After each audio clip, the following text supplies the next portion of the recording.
16 নম্বর সূরা নাহল, এই সূরা থেকে 35 নম্বর আয়াতে কারিমা আপনাদের সামনে তেলাওয়াত করেছি। জাতির এই ক্রান্তি লগ্নে সমগ্র দুনিয়ায় মুসলিম যখন দ্বিধা বিভক্ত, এই মুসলিম মিল্লাতের ঐক্য কিভাবে আনা যায়, মুসলমানদের ভিতরে পারস্পরিক দূরত্ব কিভাবে ঘুচিয়ে আনা যায়, আমার মনে হয় একটি থিওরির ভিত্তিতে যদি আমরা আগাতে পারি তাহলে মুসলিম মিল্লাতকে এক বা ঐক্য আনা সম্ভব। দেখুন, পৃথিবীতে আল্লাহ তাআলা যত পয়গম্বর পাঠিয়েছেন, কত পাঠিয়েছেন তার অ্যাকচুয়াল হিসাব আমরা কেউ জানি না। কেউ বলেন 1,24,000, কেউ বলেন 2,24,000। আমরা অসংখ্য উলামা ইকরাম এই আকীদা পোষণ করি অগণিত অসংখ্য পয়গম্বর, যাদের প্রকৃত সংখ্যা আল্লাহ তাআলা ভালো জানেন। তো আল্লাহ তাআলা পৃথিবীর বিভিন্ন জাতি গোষ্ঠীর কাছে, পৃথিবীর বিভিন্ন জনপদে আল্লাহ তাআলা পয়গম্বরদেরকে পাঠিয়েছেন সত্যের আলোকবর্তিকা নিয়ে।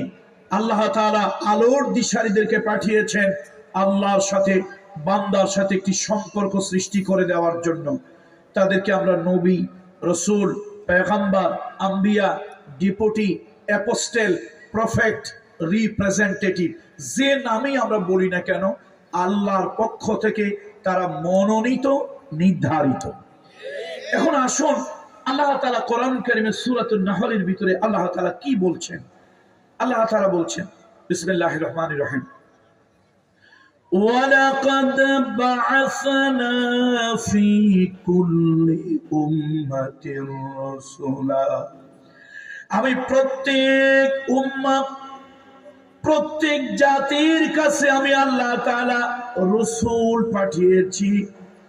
আনি আবুদুল্লাহ ওয়াজতানিবুত তাগুত, ওই নবীরা সেই জাতিকে দাওয়াত দিয়েছেন, জাতিকে আহ্বান করেছেন দুটি কথা, আনি আবুদুল্লাহ, আনি আবুদুল্লাহ, আল্লাহর ইবাদত করো, আল্লাহর বন্দেগী করো, আল্লাহর দাসত্ব করো, আল্লাহর হুকুমের ফরমাবরদারি করো। আনে আবুদুল্লাহ ওয়াজতানিবুত তাগুত, আর তোমরা তাগুতকে বর্জন করো। সুবহানাল্লাহ। আনে আবুদুল্লাহ ওয়াজতানিবুত তাগুত, সব পয়গম্বর আল্লাহ তাআলা এই দুটি বাক্য দিয়ে তাদেরকে আল্লাহ তাআলা পাঠিয়েছিলেন। এবার আল্লাহ তাআলা বলছেন, ফামিনহুম মান হাদাল্লাহু ওয়া মিনহুম মান হাক্কাত আলাইহি দালালা। এই যে আল্লাহ তাআলা দুটি কথা দিয়ে পাঠালেন, এই কথার দ্বারা, আহ্বানের দ্বারা আল্লাহ তাআলা কাউকে হেদায়েতের রাস্তা, জান্নাতের রাস্তা, সিরাতুল মুস্তাকিমের রাস্তা আল্লাহ তাআলা দেখালেন। আর এই দাওয়াতকে অস্বীকার করে, রিফিউজ করে, ডিনাই করে, অমান্য করে, ইগনোর করে, অবজ্ঞা করে, অহংকার করে মুখ ফিরিয়ে আল্লাহ তাআলা কিছু বান্দারা তারা গোমরাহ হয়ে গেল, পথভ্রষ্ট হয়ে গেল, আল্লাহ জাহান্নামের পথে চললো এবং জাহান্নামের জন্য তারা নির্ধারিত হলো। নাউযু বিল্লাহি মিন যালিক। আল্লাহ তাআলা বলছেন, ফাসিরু ফিল আরদ, জমিনে একটু চলো, জমিনে দেখো। অর্থাৎ এখানে এটাও বলা চলে, ইতিহাসের পাতায় তোমরা বিচরণ করো, ইতিহাসের পাতায় তোমরা বিচরণ করো। ফানজুর কাইফা কানা আকিবাতুল মুকাদ্দিবিন, আমি এই অবিশ্বাসীদেরকে কিভাবে পৃথিবীতে ধ্বংস করেছি, শায়েস্তা করেছি, নির্মূল করেছি, শিক্ষা দিয়েছি, বরবাদ করে দিয়েছি আমি আল্লাহ। সম্মানিত উপস্থিতি, আজকে মুসলিম মিল্লাতের অনৈক্য, মুসলিম মিল্লাতের বিভেদ। দেখুন, পৃথিবীতে যত নবী আল্লাহ তাআলা পাঠিয়েছেন মনোনীত করে, নবীদের শরিয়াতে ভিন্নতা ছিল, নবীদের শরিয়াতে ভিন্নতা ছিল, কিন্তু সব নবীদের দাওয়াত একরকম ছিল। সুবহানাল্লাহ বল। একটা ছোট উদাহরণ না দিলে তো অনেক ভাইরা বুঝবেন না। যেমন বাবা আদম, মা হাওয়া আলাইহিমাস সালাম, তাদের শরিয়াতে ভাই বোন বিবাহ জায়েজ, বৈধ এবং প্রয়োজনীয় ছিল। Necessity knows no law, necessity knows no law. আয-যারুরাতু তাবিহুল মাহযুরাত, তখন পৃথিবীতে আল্লাহ নিজেই কোরআনে বলেছেন ওয়াবাথা মিনহুমা রিজালান কাসীরান ওয়া নিসা। আমি আদম এবং হাওয়া এমন একটা সিস্টেম করে দিলাম, তাদের থেকে তাম পৃথিবীতে পূর্ব থেকে পশ্চিম পর্যন্ত, মাশরিক থেকে মাগরিব পর্যন্ত, এই যে আমি আল্লাহ তাআলা মানব সভ্যতা ছড়িয়ে দেব আদম আর হাওয়ার মাধ্যমে, আমি আল্লাহ একটা সিস্টেম, একটি পদ্ধতি, একটি শরিয়াত নির্ধারণ করে দিলাম। মা হাওয়ার যখনই কনসেপ্ট হতো, গর্ভবতী হতে, তখনই তার দুটো করে বাচ্চা হতো, টুইন বেবি।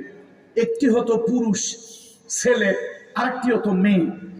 এখন আল্লাহ তাআলা এবার শরিয়ত দিলেন, আদম হাওয়া ওই জোড়ার একটা ছেলে, এই জোড়ার একটা মেয়ে, এই জোড়ার ছেলে, ওই জোড়ার মেয়ে, এইভাবে ক্রস সিস্টেমে বৈবাহিক বন্ধনে আবদ্ধ করে দাও।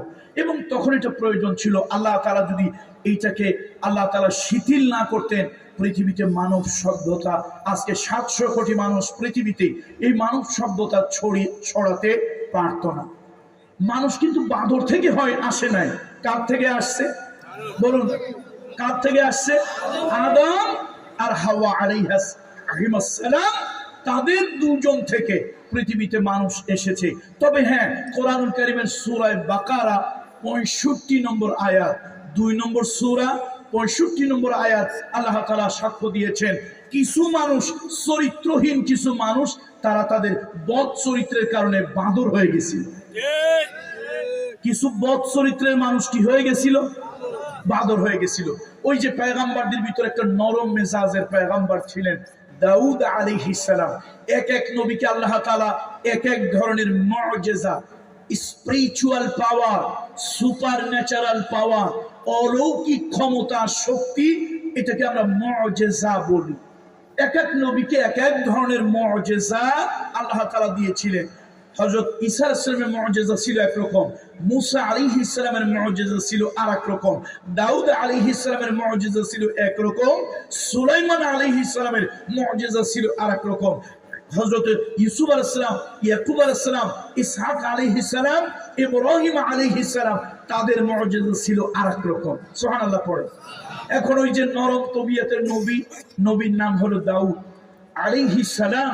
আল্লাহ তাআলা তাকে সুন্দর একটা মুআজিজা দিলেন। এত সুন্দর নরম কণ্ঠ, সুরেলা কণ্ঠ, ওই কণ্ঠ দিয়ে যদি তিনি আসমানি কিতাব পড়েন, মানুষের হৃদয় গিয়ে ঢোকে, মানুষের হৃদয় স্পর্শ করে, মানুষ অবাক হয়। শুধু মানুষ না, পশু পাখি পর্যন্ত তন্ময় হয়ে যেত, বিস্মিত হয়ে যেত, হতবাক হয়ে যেত। উড়ন্ত পাখি দাঁড়িয়ে যেত।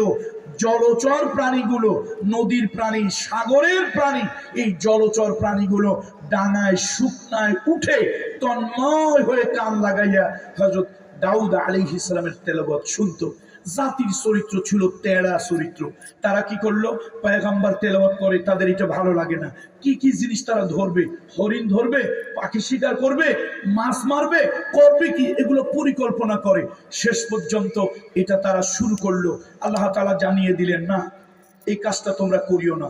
ইয়াউমুস সাbt, শনিবার, ইয়াউমুস সাbt শনিবার, আল্লাহ তাআলা বললেন তোমরা এই দিন নবী একটু বেশি পড়তেন, আবেগ দিয়ে পড়তেন, হৃদয়ের সকল আবেগ উজাড় করে আসমানি কিতাব যখনই তেলাওয়াত করতেন, পাখি মাছ ঝাঁকে ঝাঁকে চলে আসতো।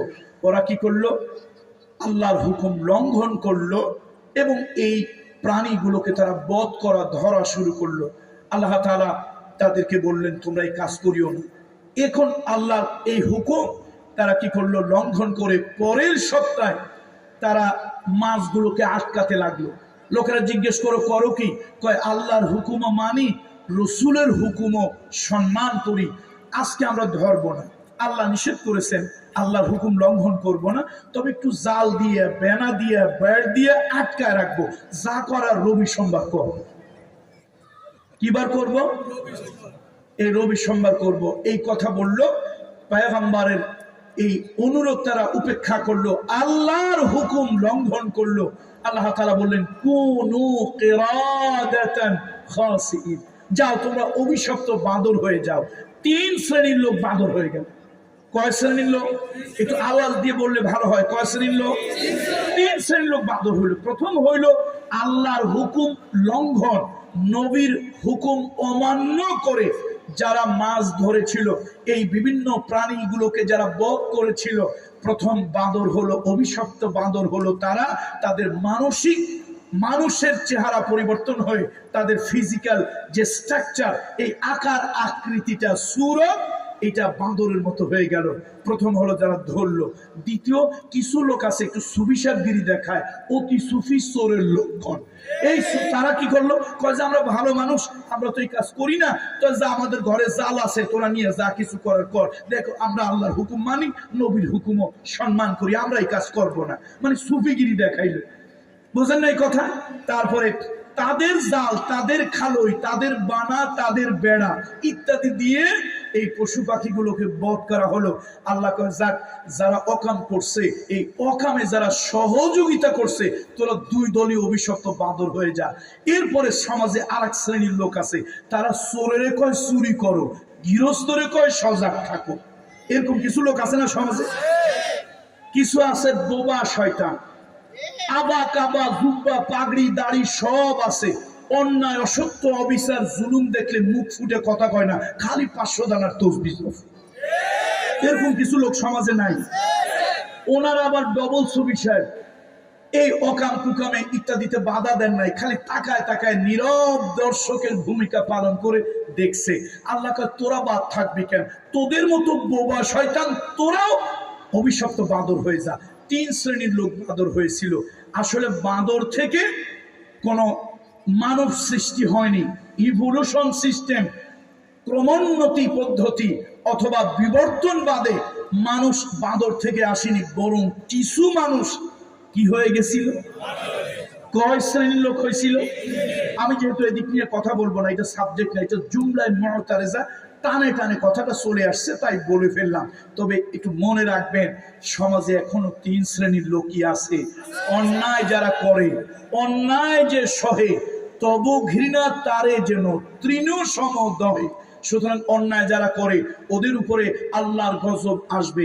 এই অন্যায়কে যারা সাহায্য সহযোগিতা করে, গজব আল্লাহ দিলে ওদের উপরে আসবে। আর এই অন্যায় কাজ দেখে যারা বাদ প্রতিবাদ করে না, অন্যায় দেখে যারা বাদ প্রতিবাদ করে না, জবান খুলে কথা বলে না, এই বোবা শয়তানগুলিও আল্লাহর গজবে পড়ে যাবে। বন্ধুরা, বলতেছিলাম নবীদের শরীয়তে, সেই কথাটা মূল কথা কি আপনারা ভুলে গেছেন? এটা হলো বাড়তি কথা। মাঝে মাঝে বাড়তি কথা বলা না জায়েজ না। আল্লাহ বলছে সূরা লোকমানের ভিতরে, হযরত লোকমান ওয়াজ করছিলেন, বয়ান করছিলেন, মাঝখানে আল্লাহ তাআলা তার কথা ঢুকায় দিলেন। এটাকে আমরা উলামায়ে কেরামরা বলি জুমলায়ে মুতারিজা, মানে এক প্রসঙ্গ ছেড়ে ভিন্ন প্রসঙ্গ। আমি একটু ভিন্ন প্রসঙ্গে চলে গিয়েছিলাম, মূল প্রসঙ্গে আসি। নবীদের শরীয়তে কি ছিল? কথা বোঝেন নাই? ভিন্নতা ছিল, কিন্তু দাওয়াত কয় রকম ছিল? একরকম ছিল দাওয়াত। একটা দাওয়াত 2 ভাবে তারা দিতেন। তাহলে শরীয়ত যেমন আদম আলাইহিস সালামের যুগে ভাই বোন বিবাহ বৈধ জায়েজ ছিল, প্রয়োজন ছিল, আমার নবীর শরীয়তে মুহাম্মদ রাসূলুল্লাহ মানবতার বন্ধু, মানবতার শিক্ষক, নবীদের যিনি সরদার, তার শরীয়তে ভাই আর বোন পারস্পরিক বৈবাহিক বন্ধনে আবদ্ধ হওয়া নিকৃষ্ট একটি হারাম। বলুন কোন হারাম? বলুন, আওয়াজ দিয়ে বলুন, কোন হারাম? নিকৃষ্ট, শুধু হারাম না, নিকৃষ্টতম একটি হারাম। ভাই বোন আমাদের শরীয়তে বিবাহ বৈধ জায়েজ নয়। আবার আরেকটা দেখেন, বনি ইসরাইল, এদের শরীয়তে রোজা রেখে কোনো কাজ কারবার করা যাবে না, কথাবার্তা বলা যাবে না, বোবার মতো থাকতে হবে। অথচ মুহাম্মদ রাসূলুল্লাহ সাল্লাল্লাহু আলাইহি ওয়াসাল্লাম, তার শরীয়তে আল্লাহ তাআলা কতটা এক্সকিউজ করেছেন, অনুগ্রহ করেছেন, দয়া করেছেন, করুণা করেছেন। আল্লাহ তাআলা মুহাম্মদ রাসূলুল্লাহ সাল্লাল্লাহু আলাইহি ওয়াসাল্লামের শরীয়তে রোজা রেখে মাস্টারি, ডাক্তারি, কন্ট্রাক্টরি সব করা যায়। আলহামদুলিল্লাহ, বৈধ কাজে রোজার কোনো ক্ষতি হয়, সওয়াবও কমে না, সওয়াবও কমে না, রোজার কোনো ক্ষতি হয় না। একটু আলহামদুলিল্লাহ বলবেন না আপনারা? যদি আমাদের শরীয়তে এটা না হতো তাহলে আমাদের জন্য জীবনটা সহজ থাকতো না কঠিন হয়ে যেত? কঠিন হয়ে যেত। তাহলে এক নবীর শরীয়তে রোজা রেখে কাজ কারবার করা যায় না, কথাবার্তা বলা যায় না। আর এক নবীর শরীয়তে রোজা রেখে কাজ কারবার করা যায়, কথাবার্তা বলা যায়। দেখুন কোন কোন নবীর শরীয়তে এরকম ছিল, কাপড়ের মধ্যে কোনো ময়লা কোন নাপাকি লাগলে কিয়ামত পর্যন্ত ধুইলেও ওইটা পাক হবে না। কি হবে না বলেন? পবিত্র হবে না, ওটাকে কেটে ফেলতে হবে যেখানে লেগেছে। কিন্তু এই নবীর শরিয়া আল্লাহ তাআলা মানুষের জন্য কত সহজ করে দিয়েছেন, আল্লাহ তাআলা কত সহজ করে দিয়েছেন এই নবীর শরিয়াত। দেখুন আমরা 500,000 টাকার লুঙ্গি কিনেছি, প্যান্ট কিনেছি, শার্ট কিনেছি, পাঞ্জাবি কিনেছি। এই নতুন জিনিসটা যদি একটু নাপাক লাগলেই যদি সেটা ব্যবহারের অনুপযোগী হয়ে যায় তাহলে আমাদের পক্ষে কঠিন হয়ে যাবে জীবন যাপন। আল্লাহ তাআলা কি সহজ করে দিলেন আমাদের জন্য শরিয়াত। যত বড় নাপাক লাগুক আলাদা আলাদা করে আলাদা আলাদা 3 বার বিসমিল্লাহ বলে ধৌত করলেই কি হয়ে যায়? পবিত্র হয়ে যায়। আলহামদুলিল্লাহ বলবো না ভাই? তাহলে এক কথায় আসুন আমরা সহজে যেটা বুঝে নিলাম, নবীদের শরিয়াতে ভিন্নতা ছিল। নবীদের শরিয়াতে কি ছিল? কিন্তু সব নবীর দাওয়াত কয় রকম ছিল? একরকম ছিল। এখন আমাদের হয়েছে মুসিবত, আমাদের টুপিতে ভিন্নতা, দাড়িতে ভিন্নতা, জামায় ভিন্নতা, মনে ভিন্নতা, মানসিকতায় ভিন্নতা, কালেমায়ও ভিন্নতা। দেখেন ওই এক বেচারা গান গাইছে, এক কালেমায় রুটি রুজি আর এক কালেমায় ফাঁসি, এক কালেমায় মুক্ত স্বাধীন আর এক দাস দাসী। ঘুট করে আবার একজনের মাথায় লাগছে এটা। আরে কালেমা এরকম হইল কেন? আরে ভাই চোরের মনে তো পুলিশ পুলিশ থাকবেই। আমরা ভালো মানুষ, আমাদের কি মনে কখনো পুলিশের ভয় আছে? রাস্তা দিয়ে হাঁটবো, পুলিশ পুলিশের কাজ করবে, আমরা আমাদের কাজ করব। কিন্তু যেই বেচারায় চোর, যে বেচারায় কি রাস্তা দিয়ে হাঁটতে গেলে পুলিশ দেখলি কই সর্বনাশ, কাজ সারছে, এই ডাইনে বায়ে সিপা গলি তালাশ কর, সিপা গলিতে ঢোক। ওই এক বেচারা একবার এক বালিশ তোষক ল্যাব কাঁথা চুরি করছে। এই কঠিন গোয়েন্দাগিরি করে কে চুরি করছে চোর আর খুঁজে বের করা যায় না। শেষে বুদ্ধিমান এক লোক চিন্তা করলো চোর বাইর করার একটা বুদ্ধি আছে। শেষে সব লোকের এক জায়গা করে কয়, ভাই আপনারা মনে করছেন আপনারা খুব কঠিন শিয়ানা লোক, আপনারা এই তো মনে করছেন আমাদের গোয়েন্দারা আপনাদেরকে বের করতে পারবে না। আমরা কিন্তু সহজ, বের কিন্তু করেই ফেলছি। চুরি যিনি করছেন তার মাথায় কিন্তু তুলা লেগেই আছে। চুরি যিনি করছেন তার মাথায় কি লেগে আছে? তুলা লেগে আছে। এখন চোর কয় সর্বনাশ করলাম কি, এত কিছু করলাম আর এই তুলাটা সরাইলাম না। বেটা তাড়াতাড়ি মাথায় হাত দিয়ে দিয়েছে। গাছ গোয়েন্দারা বুঝে ফেলছে চোর মজলিসে আছে না নাই। তো ভাইরা আমরা ভাগ করছি টুপিতে, ইসলামকে ভাগ করছি জামায়, ভাগ করছি বিভিন্ন ভাবে, অথচ এটা আমাদের ভাগ হওয়ার কথা ছিল না। শরিয়াতে নবীদের ভাগ হয়েছে কিন্তু দাওয়াতে কখনো কি হয় নাই? বলুন কি হয় নাই? সব নবী। কথা কি আমার না কথা কোরআনের? এই জন্য আল্লাহ তাআলা বলেন ওয়ালাকাদ বা'আসনা ফি কুল্লি উম্মাতির রাসূলা আন ইবুদুল্লাহ ওয়াজতানিবুত তাগুত। আল্লাহ তাআলা বলেন এই দুনিয়ার যত পয়গম্বর আমি পাঠালাম সব পয়গম্বর জাতিকে দাওয়াত দিয়েছেন আনে ইবুদুল্লাহ, আনে ইবুদুল্লাহ, আনে ইবুদুল্লাহ। আল্লাহর ইবাদত করো। পীরের ইবাদত, পরীর ইবাদত, বাজারের ইবাদত, মাজারের ইবাদত, দরগার ইবাদত, মুসলমান হয়ে দুর্গার ইবাদত, এগুলি জায়েজ নয়, এগুলি শিরক, এগুলি কুফরি, এগুলি ঈমান চলে যায়, ঈমান বরবাদ হয়ে যায়। কথা ঠিক কিনা বলো? আমার হিন্দু সম্প্রদায়ের ভাই বোনেরা আছেন আমাদের দেশে, আমাদের হিন্দু সম্প্রদায়ের ভাই বোনেরা হাজারবার কোটিবার দুর্গার পূজা করুক, এটা তার ধর্ম, তার বিশ্বাস। অন্যের ধর্ম নিয়ে সুলকি করতে আমার ইসলাম আমার শেখায়। কথা ঠিক কিনা বলুন? হাজারবার করুক, কোটিবার করুক, তার ব্যাপার। কিন্তু আমার মুসলমান কোন হিন্দু মালাউ দুর্গার পূজা করবে, দরগার পূজা করবে, পীরের পূজা করবে, পরীর পূজা করবে, নেতার পূজা করবে, নেত্রীর পূজা করবে, ব্যক্তির পূজা করবে, ভাস্কর্যের পূজা করবে, আবার 10 টাকা দিয়ে মোমবাতি কিনে ওইটারে আগুন জ্বালাইয়া মঙ্গল প্রদীপ নাম দিয়ে পূজা করবে। কোন পূজা ইসলামে জায়েজ নয়। সব পূজা কি বলেন? সব পূজা কি? সব পূজা কি? সব পূজা কি?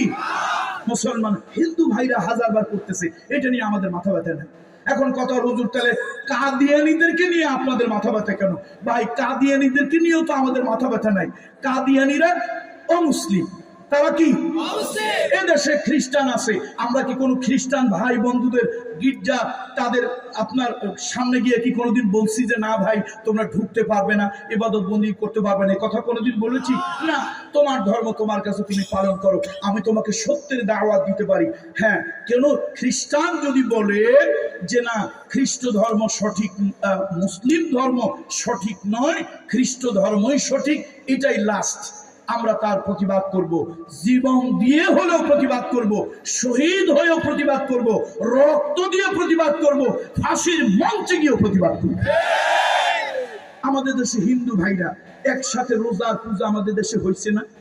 হাজার হাজার গ্রামে আমাদের হিন্দু ভাই বোনেরা পূজা করেছেন, হিন্দু মায়েরা বোনেরা পূজা করেছেন, উলুধ্বনি দিয়েছেন, শাখা সিঁদুর পড়েছেন।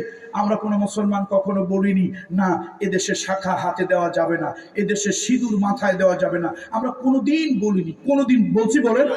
আমাদের মাগরিবের সালাত যখন আজান হবে সেই সময় হিন্দু মা তার পূজার ঘরে, তার ঠাকুর ঘরে গিয়ে উলুধ্বনি দিয়েছেন, আমরা কোনোদিন বলিনি। আমাদের ডিস্টার্ব হয়েছে, আমরা মুসলমান, আমরা উদার, আমরা আমাদের দিলটা বড়। আমাদের নবী আমাদেরকে প্রশান্ত মহাসাগর, আটলান্টিক মহাসাগরের মতো উদার একটা ইসলাম দিয়েছে, বলেন আলহামদুলিল্লাহ।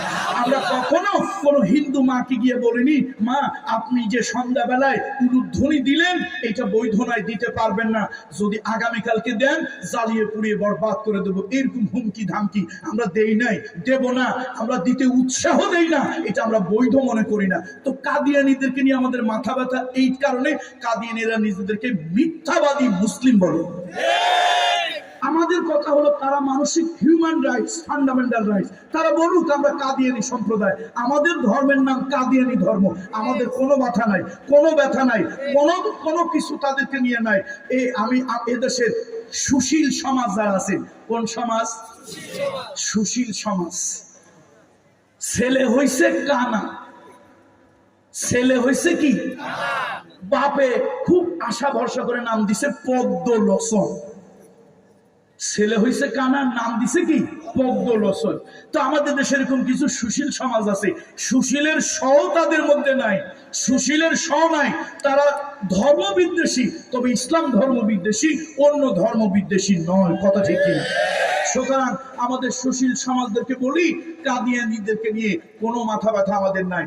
আমরা কোনো মুসলমান এইরকম উগ্র না, রাসূলুল্লাহ আমাদেরকে এরকম উগ্রতা শেখায় নাই যে আমরা কাদিয়ানীদের উপরে মারবো, ধরবো, আগুন দেবো, জ্বালাবো, পোড়াও করবো। তাদের ধর্ম তারা পালন করুক, তার জাহান্নামে সে যাক, তার যেখানে যাওয়ার সেখানে সে যাক, তার এটা নিয়ে আমাদের মাথা ব্যথা নাই। আমাদের মাথা ব্যথা হলো মুহাম্মাদুর রাসূলুল্লাহ খাতামান নবিয়্যিন। এখন প্রশ্ন হলো কাদিয়ানীদের একটা বড় অস্ত্র, এটা আপনারা যারা বুঝবেন না তারা এই অস্ত্রের ফাঁদে পড়ে যাবেন, এই গেরা কলে আপনারা পড়ে যাবেন। তারা কয় আচ্ছা ঠিক আছে ভাই, আরবি তো একটা রিচ ল্যাঙ্গুয়েজ, একটা সমৃদ্ধ ভাষা, একটা ভাষার শত শত প্রতিশব্দ, পৃথিবীতে কোনো ভাষা এত প্রতিশব্দ নেই। আরবি ভাষায় যত প্রতিশব্দ আছে একটি শব্দের 200, 250, 500 পর্যন্ত প্রতিশব্দ আছে। চিৎকার করে বলেন আল্লাহু আকবার। এখন কাদিয়ানীরা দেখেন আপনাদের আমাদেরকে ওই যে মাছ যেরকম বসি দিয়ে গিলে, আমাদের কিছু ভ্রান্ত যুবকদেরকে, আমাদের কিছু নির্বোধ যুবকদেরকে, নির্বোধ মুসলিমদেরকে কাদিয়ানী এরকম বসি দিয়ে ঘোরায়। কয় ভাই পৃথিবীতে হাজার হাজার ডিকশনারি আছে, একটা ডিকশনারিতে দেখান, একটা জায়গায় দেখান খতম মানে শেষ, মুহাম্মদ সাল্লাল্লাহু আলাইহি ওয়াসাল্লাম শেষ নবী, এটা দেখান। দেখছেন এখন কিছু পাবলিক চিন্তা করে কত তো ঠিক, কত তো ঠিক, দেখছেন। এখন আমার প্রশ্ন হচ্ছে আচ্ছা ঠিক আছে, দিন ইসলাম, দিন শরিয়াত, কোরআন হাদিস, দিন ইসলাম, দিন শরিয়াত, কোরআন হাদিস, রাসূলুল্লাহর পরে সব থেকে বেশি কারা বুঝছে বলেন তো? হ্যাঁ, আলহামদুলিল্লাহ বলেন। আপনারা সঠিক জবাব দিয়েছেন। দিন শরীয়তকে সব থেকে বেশি কারা ভালো বুঝেছেন? সাহাবীরা বুঝেছেন।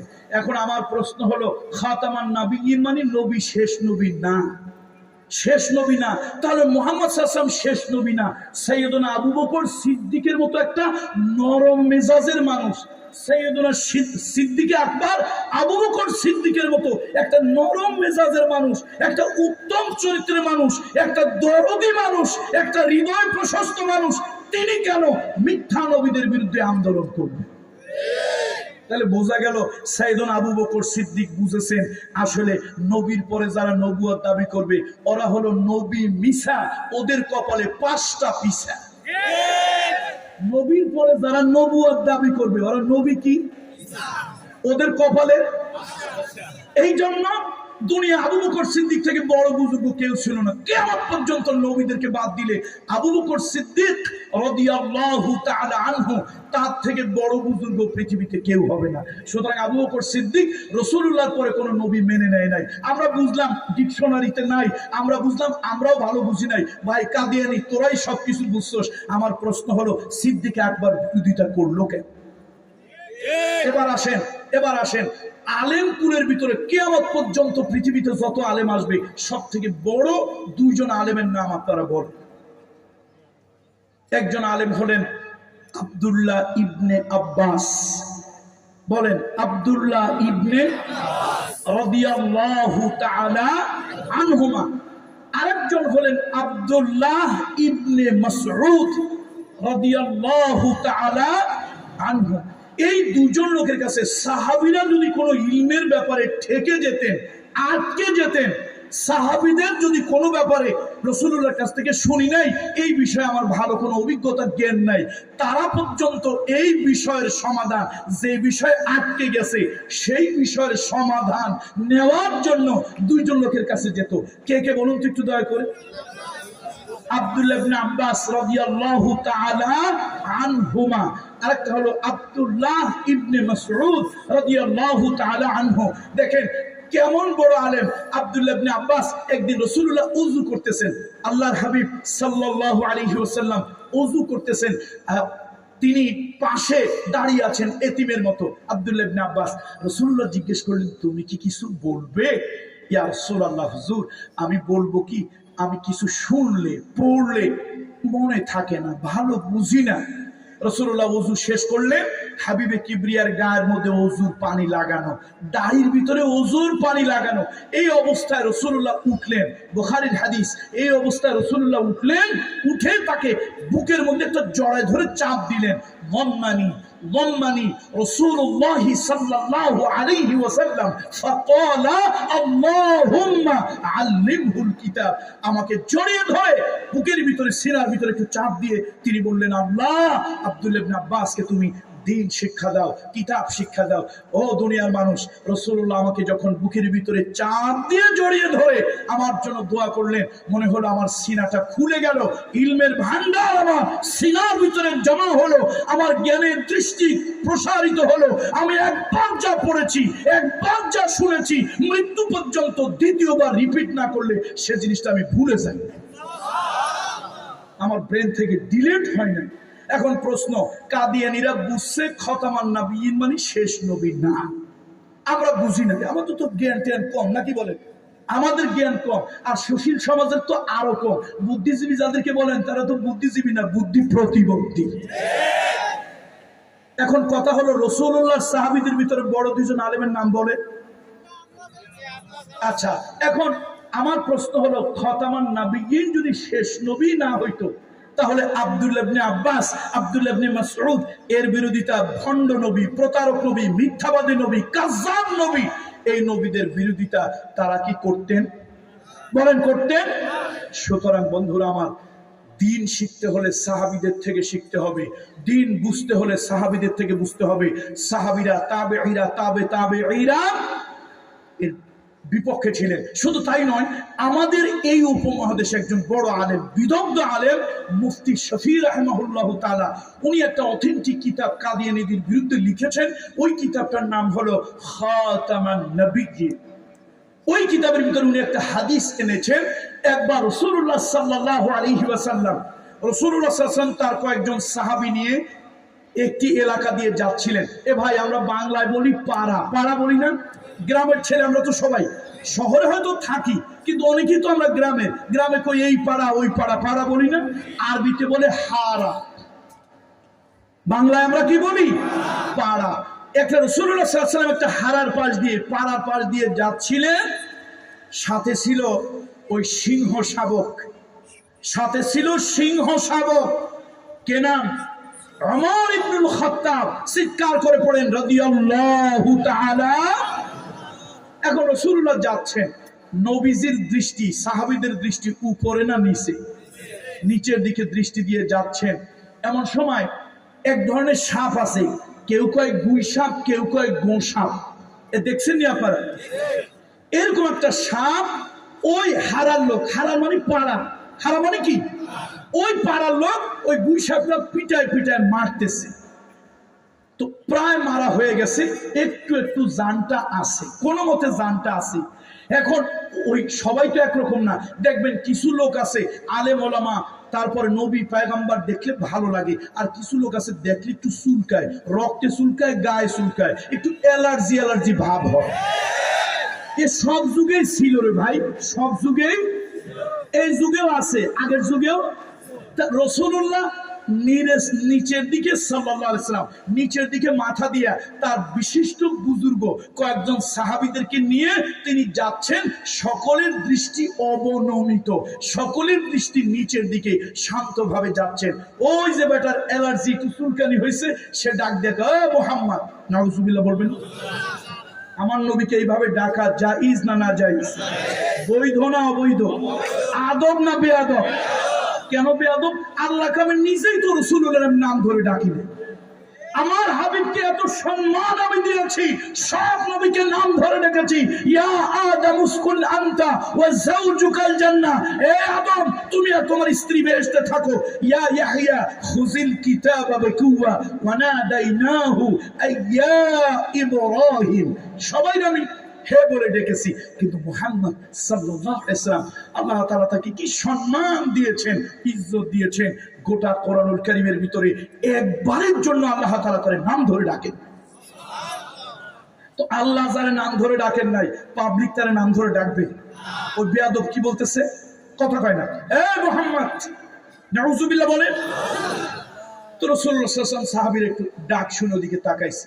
এখনো বলে কি, কয় যে এই যে গুই সাপ এখনো মরে না, একটু একটু বেঁচে আছে, এইটা যদি বলে, এইটা যদি বলে তুমি নবী, তাহলে আমরা বিশ্বাস করবো তুমি নবী, না হলে তুমি মিথ্যাবাদী। নাউজুবিল্লাহ বলেন। আস্তাগফিরুল্লাহিল আযীম। এটা যৌক্তিক কথা হইল যে প্রাণী কথা বলতে পারে না, আরো সেই প্রাণীর পিটানো হয়েছে, কারিবুল মাউত, মৃত্যুর কাছাকাছি, সে কেমনে বলবে কথা? সে তো আদতেই সৃষ্টিগতভাবে তো সে কথা বলেন। সাইয়েদনা ওমর তো সাথে আছে, গরম মানুষ তো, পাটি গরম। কয় ইয়া রাসূলুল্লাহ, একটু হুকুম দেন তো, কাফেরের বাচ্চারে থাপড়াইয়া দাঁত কয়টা একটু খসাই দিই। নবী কয়, পাগল, এত রাগ হয়েছে বলে, থামো থামো থামো, শোনো, তোমার আমার কে কথা বলায়? ইয়া রাসূলুল্লাহ, আল্লাহ তাআলা বলে। তো ওই প্রাণীর কথা বাক শক্তি দেয় নাই, কে দেয় নাই? আল্লাহ দেয়। বাক শক্তি তোমাকে আমাকে দিয়েছে, কে দিয়েছে? আল্লাহ দিয়েছে। তো আল্লাহ তাআলা যদি চায়, যেই প্রাণীর বাক শক্তি নাই, আল্লাহ তাআলা ওই প্রাণীরে দিয়ে কথা বলাইতে পারে না? এ ভাই, আমাদের দেশে শালিক কারা দেখছেন? ময়না কারা দেখছেন? তারপরে তোতা পাখি কারা দেখছেন? তোতা পাখি, টিয়া, একটা টিয়া যদি লালন পালন করলে, শালিক যদি লালন পালন করলে, ময়না যদি লালন পালন করলে, সে যদি জবান দিয়ে কথা বের হইতে পারে, তো আল্লাহ তাআলা চাইলে এই গৈসাবের ভিতর দিয়ে কথা আসতে পারে না? এখন রাসূলুল্লাহ কয়, ওমর তুমি এত সেতো কেন? আরে আল্লাহ চাইলে তো অনেক কিছুই পারে। তো রাসূলুল্লাহ তার সাহাবীদেরকে নিয়ে কাছে গেছে। এখন ওই হারা মানে পাড়া লোকজন ওই গুইসাপটারে ঘিরে আসে। এখন ওই যাদের একটু চুলকানি অ্যালার্জি, রাসূলুল্লাহকে দেখে সাহাবীদেরকে দেখে, এই টুপিওয়ালা দাড়িওয়ালা লোকগুলোরে দেখে যাদের চুলকানি খাউজানি অ্যালার্জি, ওরা বলতেছে যদি সে বলে আপনি নবী তাহলে তো আমরা মানবো, যদি না বলে তাহলে আপনি মিথ্যাবাদী। সাইয়েদনা ওমরের তো মেজাজে কি পরিমাণে গরম হইতেছে তার কোনো সীমা রেখা নাই। খালি হাতটা বাড়াইলি দুই একটা লোকের দাঁত পড়িয়ে যায়। নবী বললেন থামো সবর করো। শেষে আল্লাহ রাসূল সাল্লাল্লাহু আলাইহি ওয়াসাল্লাম তাদেরকে বললেন দেখো এই প্রাণীটা তো এমনি মৃত্যুর কাছাকাছি, একদম দুর্বল ক্ষীণকায় হয়ে গেছে। শোনো তুমি একটা কাজ করো, আমি আল্লাহ তাআলার কাছে ফরিয়াদ করি যে আল্লাহ তাআলা আমাকে নবুয়ত দিয়েছেন, আল্লাহ চাইলে ওই প্রাণীকে আল্লাহ কথা বলাইতে পারেন। রাসূলুল্লাহ তার শাহাদাত আঙ্গুলি, কোন আঙ্গুলি? শাহাদাত আঙ্গুলি ওই মৃত প্রায় গোসাপ বা গুইসাপ যেটাই আপনারা বলেন তার দিকে এটাকে হাতটা আঙ্গুলিটা ইশারা করলেন আর বললেন আমি কে, আমার ব্যাপারে তুমি কি জানো তা বলে দাও। আল্লাহু আকবার। সহিহ হাদিসের বর্ণনা সাথে সাথে ফি লিসানিন আরবি মুবিন, স্পষ্ট আরবি ভাষায়। কোন ভাষায়? শুধু আরবি ভাষায় না, ফি লিসানিন আরবি মুবিন। দেখেন বাংলা ভাষায় সিলেটের অবস্থা এক, চিটাগং কক্সবাজার অবস্থা এক। আমরা যারা কক্সবাজার চিটাগং এর বাহিরে আছি মাশাআল্লাহ আমাদের অবস্থা হলো, আমরা চিটাগং কক্সবাজার অঞ্চলের ভাইরা যারা কথা বলেন খুব মিষ্টি লাগে, মধুর লাগে তাদের কথা, কিন্তু মাঝে মাঝে চিন্তা করি আল্লাহ কিরামান কাতিবিন কি লেখে, দাড়ি কমা কি ঠিক হয় না ভুল হয়, তার কারণ তো বোঝা মুশকিল। এখন একই বাংলা সিলেটের একরকম, কুষ্টিয়া একরকম, যশোরে একরকম, বরিশালে আরেক রকম, ফরিদপুরে আরেক রকম, ঢাকায় আরেক রকম। একই বাংলাদেশের অবস্থা, বাংলা ভাষার অবস্থা যদি এরকম হয় আরবি ভাষার অবস্থা এরকম হইতে পারে না, আঞ্চলিকতা থাকতে পারে না।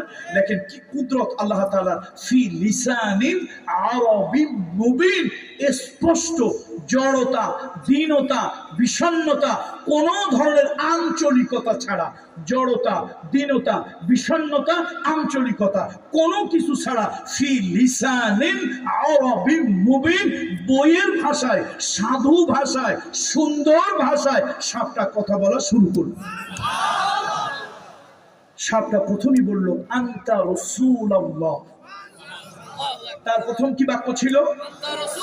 আনতা রাসূলুল্লাহ আনতা খাতামান নাবিয়্যিন। আপনি আল্লাহর নবী এবং আপনি কোন নবী? তাহলে আমাদের কথা হলো আমরা উগ্রতা কাউকে দেখাতে চাই না। কাদিয়ানীরা কাফের, কিয়ামত পর্যন্ত কাফের। তাদেরকে যারা কাফের মনে করে না ওরাও কাফের। এদেরকে যারা কাফের হিসাবে না মুসলমান হিসাবে সহানুভূতি দেখাইতে চায় এগুলোও বিনা দলিলে কাফের। কাদিয়ানীরা দেশে সবকিছু করুক, আমাদের কোনো বাধা নাই, মানব অধিকার তাদের আছে। এই রাষ্ট্রটা তো শুধু আমাদের একার না, ধর্ম যার যার তা, কিন্তু রাষ্ট্রটা আমাদের সবার। বরং ধর্ম যার যার তার, কিন্তু রাষ্ট্রটা আমাদের। এই জন্য আমরা হিন্দু ভাই বোনদের কোন ধর্মের কাজে বাধা দেই না, উগ্রতা প্রদর্শন করি না। অনেক সময় তাদের ঢোল বাঁশির বাড়িতে আমাদের নামাজে বিঘ্ন হয়, তারপরেও আমরা তাদেরকে কখনো বলি না আপনারা এই কাজ করতে পারবেন না। তাহলে আমরা অন্য ধর্মের প্রতি সহিষ্ণু, কথা ঠিক কিনা বলেন? আমরা অন্য ধর্মের প্রতি কি ভাই? সহিষ্ণু। কাদিয়ানীরা বলুক আমরা কাদিয়ানী, আমাদের ধর্মের নাম কি? আমাদের ধর্মের নাম কাদিয়ানী, আমাদের নবীর নাম গোলাম আহমদ কাদিয়ানী। পায়খানার ড্রামের ভিতরে সিদ্ধি খাইয়া যে মরছিল আমাদের কোনো আপত্তি, কিন্তু আমরা নবী তাদেরকে মুসলমান হিসাবে, আমাদের মতো মুসলমান হিসাবে আমরা তাদেরকে স্বীকৃতি দিতে, আমরা তাদেরকে মেনে নিতে, তাদের ব্যাপারে চুপ থাকতে। এই ভাই বলছিলাম কথায় কথায় এসে যায়, দাউদ আলাইহিস সালামের যুগে বান্দর কয় দল হয়েছিল? এই দাঁড়ানো ভাই একটু আওয়াজ দিয়ে বলেন কয় দল হয়েছিল? 3 দলে কি অপরাধ করছিল? এক দল কি করছিল? অপরাধ করেছিল, সেই জন্য অভিশপ্ত বাঁদর হয়েছে। আর এক দল অপরাধ করতে সাহায্য করেছিল, সেই জন্য তারা কি হয়েছে? আর একদল বাঁদর হয়েছিল, তারা অতি সুফি দেখাইছিল, ভদ্রলোকী দেখাইছিল। তারা কি করে নাই? কোনো বাদ প্রতিবাদ করে নাই। আল্লাহ তাদেরকেও কি বানিয়ে দিয়েছে? বলেন কি বানিয়ে দিয়েছে? বাদর বানিয়ে দিয়েছে। সুতরাং কাদিয়ানি তারা নিজেদেরকে তাদের ধর্ম বলে দাবি করুক, আমাদের কোনো আপত্তি নাই। আমরা তাদের ব্যাপারে কোনো উগ্রতা প্রদর্শন করতে চাই না, আমরা তাদের গায়ে হাত দিতে চাই না, আমরা তাদের রক্ত ঝরাতে চাই না, তাদের সাথে আমাদের কোনো আপনার মারামারি কিলাকিলি কাটাকাটি থাকবে না। তার কারণ তারা মানুষ, সে যদি ইচ্ছে করে জাহান্নামে যায় আমার অসুবিধা কি? তার দাবি করতে হবে আমার ধর্মের নাম কাদিয়ানি ধর্ম, আমার নবীর নাম অমুক। তবে মুসলমান বলে নিজের দাবি করবে, আর আমার নবীকে শেষ নবীর পরে ছায়া নবী, কায়া নবী, শরিয়ত বিহীন নবী, তাবেঈ নবী, যে ব্যাখ্যায়, যে বিশ্লেষণ, যেই তাফসীরে করুক, এগুলোর কোনো কিছু আমরা মানতে পারি না, মানা যাবে। বাস, কথা শেষ। কথা কি শেষ? এখন বন্ধুরা আমার বলতেছিলাম, নবী যারা পৃথিবীতে আসছে, শরিয়ত কয় রকম ছিল? না না, নানান রকম। শরিয়ত কয় রকম ছিল, কিন্তু দাওয়াত কয় রকম ছিল?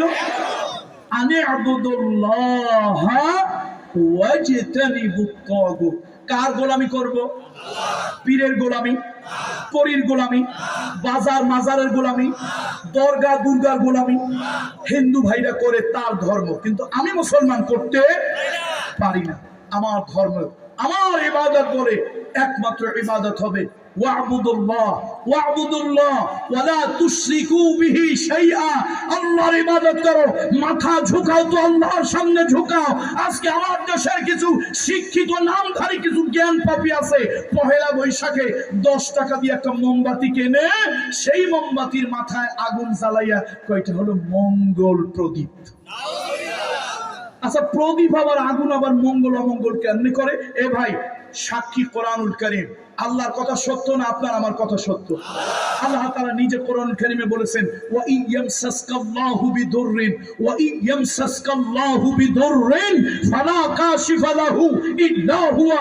আল্লাহর পক্ষ থেকে অকল্যাণ, অমঙ্গল, ক্ষতি যদি আসে, কোন তাবিজ, কোন কবজ, কোন কারা পড়া, কোন সুতো পড়া, কোন পানি পড়া, কোন পীর, কোন মাজার, কোন বুজুর্গ, কেউ তোমার সে আল্লাহর ক্ষতি থেকে বাঁচাতে পারবে না। আর আল্লাহ যদি তোমার কোন কল্যাণ দেয়, আল্লাহ যদি তোমার কোন মঙ্গল দেয়, সেই কল্যাণ থেকে পৃথিবীর কোন শক্তি তোমাকে মাহরুম করতে, বলুন মাহরুম করতে।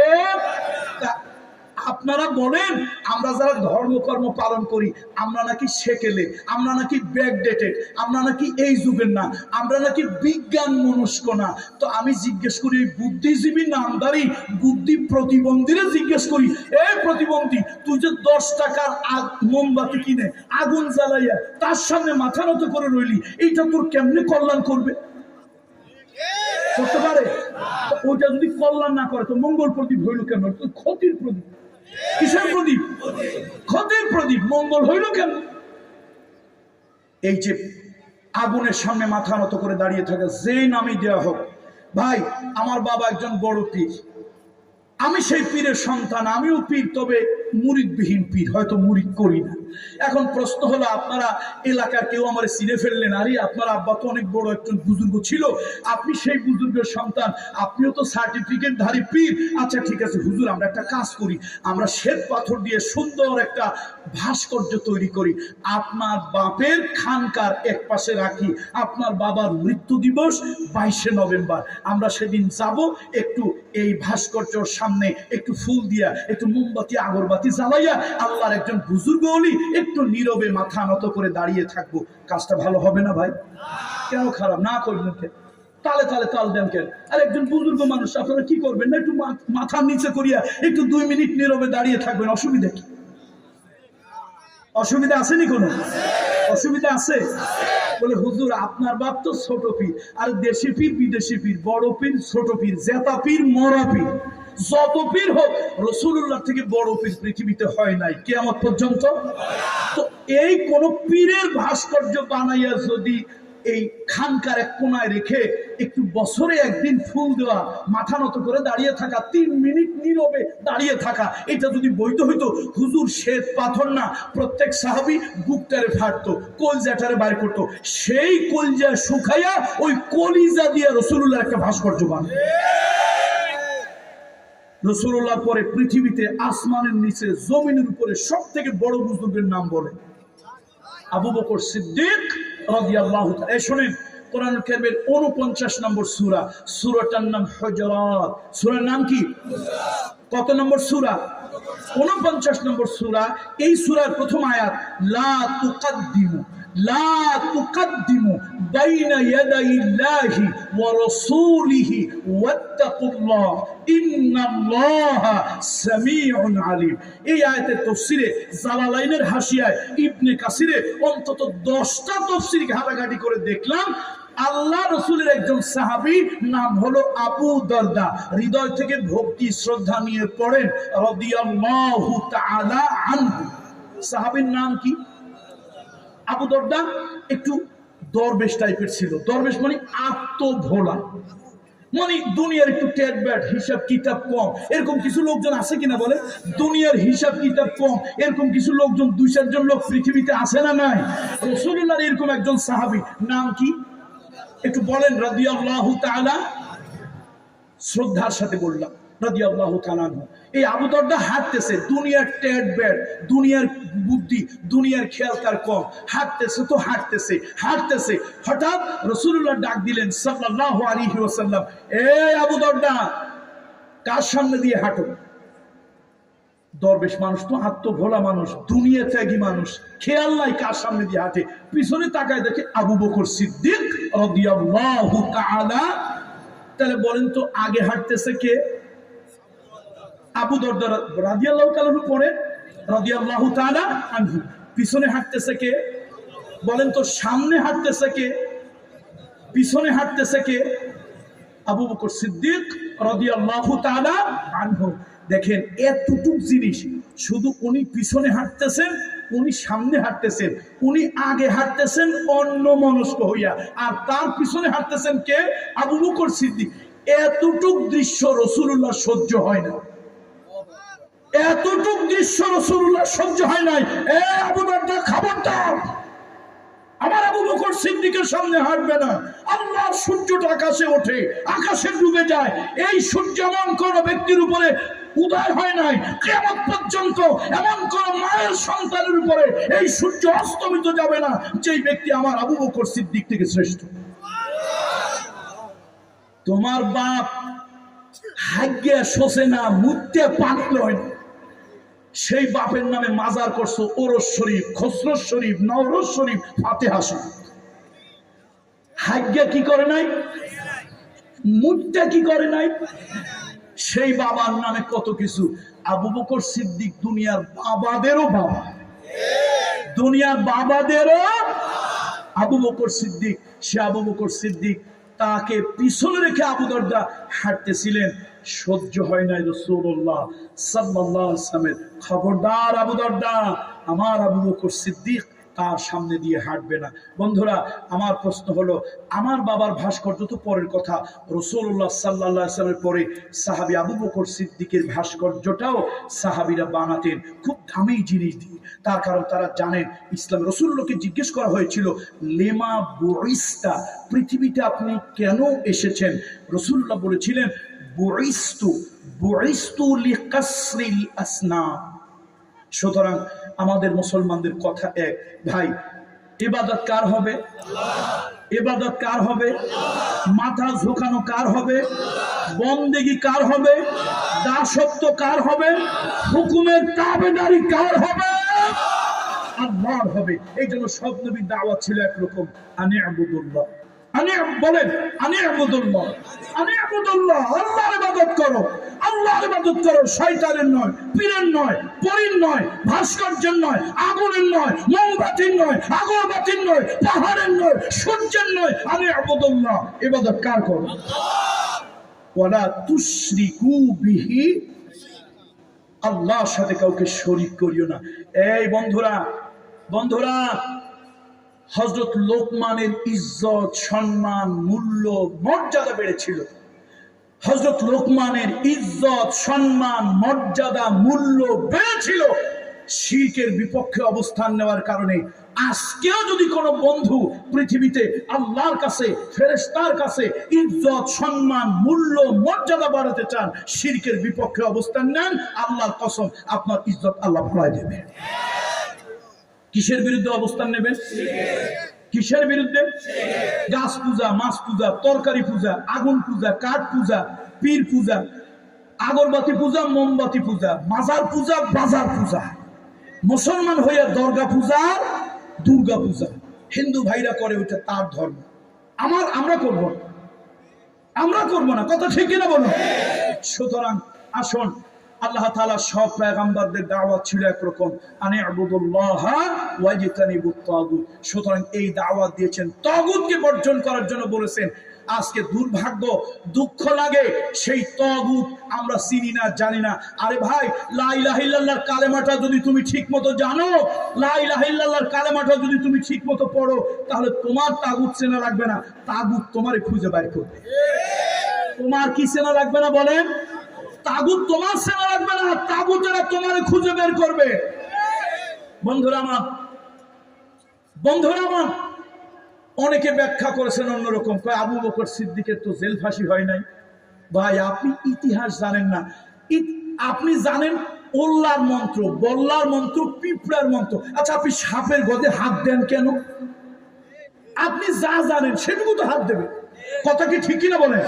যেটা জানেন না সেখানে হাত দেন কেন? এই কালেমা পড়ার পরে আবু বকর সিদ্দিক কি হয়েছে ভালো করে শোনেন, ভালো করে শোনেন। জাতিকে উল্টা পাল্টা মেসেজ দেবেন না। কোরআন শরীফ সূরা আল মুমিনুন, আমি তো হাফেজ না, হাফেজ সাহেবেরা বলেন কত নম্বর সূরা মুমিনুন? 23 নম্বর। জাযাকাল্লাহ, জাযাকাল্লাহ। 23 নম্বর সূরা, সূরার নাম আল মুমিনুন। বলেন সূরাটার নাম কি? এখন এই সূরা দেখেন কি হয়েছে। আবু বকর সিদ্দিক ছিল বড় ব্যবসায়ী। ওসমান জিন্নুরাইন পড়েন রাদিয়াল্লাহু তাআলা, তিনি ছিলেন মার্চেন্ট ব্যবসায়ী। আবু বকর সিদ্দিক ছিল কোন ব্যবসায়ী? বড় বড়। কোন ব্যবসায়ী? আর ওসমান জিন্নুরাইন ছিল কোন ব্যবসায়ী? মার্চেন্ট ব্যবসায়ী। এই আজকালকার যুগে ভিআইপি সিআইপি বলি না, কোটি কোটি টাকার কারবার, এই কোটি টাকার কারবারের ব্যবসায়ী ছিল ওসমান জিন্নুরাইন। সাইয়েদুল আমর, তিনি ছিলেন ওই যুগে কয়েকজন শিক্ষিত লোকের একজন। সাইয়েদুল আমর ভালো তরবারি চালাতে জানতেন, নেতৃত্ব দিতে জানতেন, সমাজের মাতবাড়ি সর্দারি করতে জানতেন। আর একজন সাহাবী ছিল, তারও কিন্তু প্রভাব কম ছিল না, তার নাম ছিল আবু উবাইদা ইবনুল জাররাহ। তারও ভালো প্রভাব ছিল। আর একজন সাহাবী, তারও ভালো প্রভাব ছিল, সে হলো আব্দুল মুত্তালিবের সন্তান। আব্দুল মুত্তালিবের সন্তান আবু তালিবের ভাই, তার নাম হলো হামজা রাদিয়াল্লাহু তাআলা আনহু, যাকে সাইয়্যিদুশ শুহাদা বলা হয়। হামজাও কিন্তু দেন তেন নবাসবা ঘরের সন্তান না, হামজাও কিন্তু একটা প্রভাবশালী সন্তান। এখন শোনেন সূরা মুমিনুনের কথা শোনেন।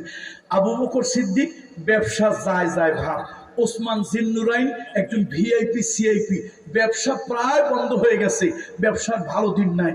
ওমর রাদিয়াল্লাহু তাআলা আনহু, যার একটা হুঙ্কার শুনলে গর্ভবতী নারীর গর্ভ খালাস হয়ে যেত, ওমর একটা হুঙ্কার দিয়ে রাস্তায় চলে, কোন বাপের বেটা তরবারি নিয়ে রাস্তা দাঁড়াতে পারতো না।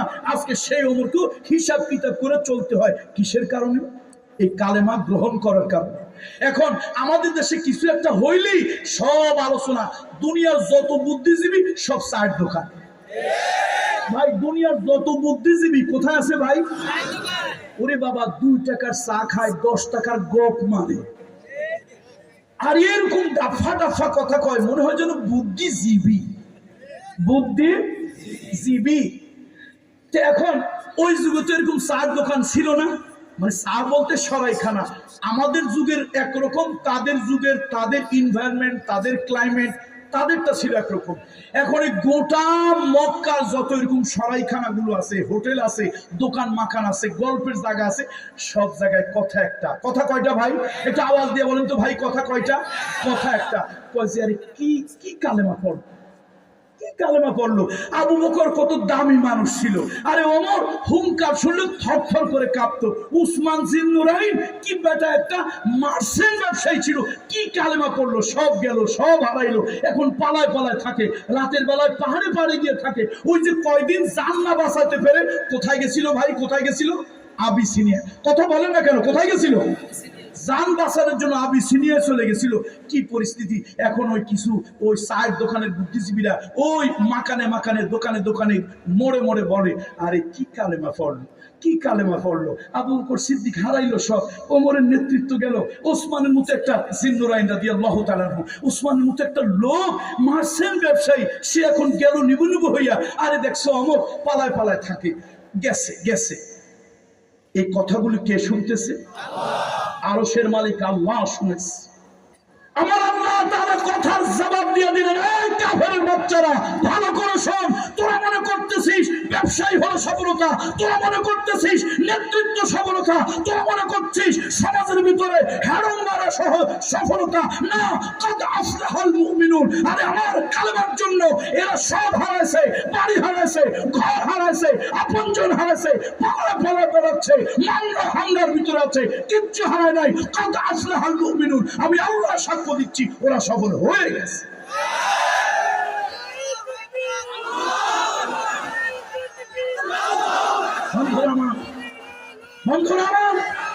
তাহলে এক কালেমায় সিদ্দিকে আকবর সব হারাইল, এক কালেমায় ওসমান জুন্নুরাইন হারাইল, এক কালেমায় ওমর ইবনুল খাত্তাব নেতৃত্ব হারালো, এক কালেমায় সাইয়্যিদুশ শুহাদা আমির হামজা প্রভাব শূন্য হলো, হয় নাই? আবার এক কালেমায় আব্দুল্লাহ ইবনে উবাই ইবনে সুলুল, কত বড় দাড়ি, কত বড় আবা, কত বড় কাবা, কত বড় জুব্বা, আমি তো পাগড়ি মাথায় দিই 7 হাত, তিনি দিতেন বোধহয় 13 হাত। কালেমা পড়ে নাই আব্দুল্লাহ ইবনে উবাই ইবনে সুলুল? আব্দুল্লাহ ইবনে উবাই ইবনে সুলুল কালেমা পড়ছে কিনা? এ মুসলমান, কালেমা যদি কালেমার মতো হয়, কোরআন সাক্ষী, কোরআন হাতে নিয়ে সাক্ষী দিয়ে গেলাম, কালেমা যদি কালেমার মতো হয়, তাহলে তাহলে আমর বিন সাবিত বিন ওয়াকিসের মতো এক ওয়াক্ত নামাজ ছাড়াও বেহেশতে চলেছে। আপনারা আবার উল্টা বুঝবেন, কালকে তো কিছু লোক আছে পাবলিক বেকার চোখে দেখে, টেরা কানে শোনে। কিছু লোক আছে কালকে আবার উল্টো বুঝবে, আরে কোন জায়গা থেকে কোন পীরজাদা পিসাব আসছিল, ওয়াজ তো উল্টা করে গেছে। ভাই ওয়াজ উল্টা করি নাই, তুমি কান্দারে সোজা করো, চোখটারে ঠিক করো, বাঁকা চোখে সবকিছু দেখিও না। স্ক্রু দিয়ে আল্লাহ চোখে এরকম বাঁকা বানাই দেবে, জিন্দিগিতে আর সোজা বানাইতে পারবা না। ব্রিটিশ পিরিয়ডে এক ভদ্রলোক তার শত্রুর খালি কথা শোনে, শত্রুর পিছনে খালি লেগে থাকে। ওই বেচারা মেয়েটা বিবাহ দিয়েছে ধুমধাম করে, জাঁকজমক করে। আর এক বন্ধু জিজ্ঞেস করছে, দোস্ত মেয়েটারে বিয়ে দিলি কত খরচ হইল? ওই যুগে খরচের হিসাব ছিল 20 আনা, 1 আনা, আধা আনা, 2 আনা, 5 আনা। উপরের খরচ ছিল গরিব মানুষের জন্য কয় টাকা? 20 টাকা। আর বড় লোকের জন্য হিসাব ছিল কয় টাকা? 100 টাকা। বেচারা কয়, ভাই মেয়ে তো বিয়ে দিলাম, বহুত টাকা গেছে রে ভাই, বহুত টাকা। কত টাকা? 3 কম 300। কথা কয় না, কত টাকা? মানে ওই যুগের সব থেকে বড় হিসাব ছিল কত? 20 আনা, 4 আনা, 8 আনা, 1 আনা। আরে 1 আনা দিয়েই তো ভালো দোয়া গরু পাওয়া যায়, গাভী, যেটা এখন লাখ টাকা দাম। তো 20 টাকার উপরে হিসাব দিয়ে পড়বে কি? 20 টাকা জোগাড় করেই তো যান। ভালো ভালো জমি, মাঠের পরে মাঠ জমি 18-20 টাকা হলে কিনতে পাওয়া যেত। সেই জন্য গরিবের হিসাব ছিল কয় টাকা ভাই?